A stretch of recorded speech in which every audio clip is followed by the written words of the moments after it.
Perlis மாநில சட்டமன்ற கூட்டம் வரும் ஜூன் மாதம் 8ஆம் தேதிக்கு முன்பாக கூடும் என்றும் அதற்கான புதிய தேதி அடுத்த வாரம் அறிவிக்கப்படும் என்றும் மந்திரி பசார் அபுபக்கர் அம்சா உறுதியளித்துள்ளார். முன்னதாக ஏப்ரல் 21 முதல் 23 வரை நடைபெறவிருந்த சட்டமன்ற கூட்டம் ஒத்திவைக்கப்பட்டது குறித்து நிலவிய பல்வேறு ஊகங்களுக்கு பதிலளித்த அவர், இந்த தாமதத்திற்கும் தனது தலைமைத்துவத்தின் மீதான நம்பிக்கையில்லாத தீர்மானத்திற்கும் எவ்வித தொடர்பும் இல்லை என தெளிவுபடுத்தினார்.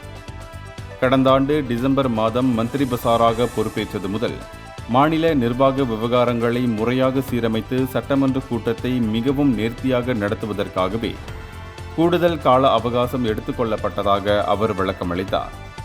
அரசியல் ரீதியான எவ்வித அழுத்தங்களுக்கும் தாம் அஞ்சவில்லை என்று குறிப்பிட்ட அவர், கடந்த கூட்டத்தொடருக்கும் அடுத்த கூட்டத்திற்கும் இடையிலான இடைவெளி 6 மாதங்களை தாண்டக்கூடாது என்ற விதியின் அடிப்படையில் ஜூன் மாதத்திற்குள் சட்டமன்றம் கூடுவதை தாம் உறுதிப்படுத்துவதாகவும் செய்தியாளர்களிடம் தெரிவித்தார்.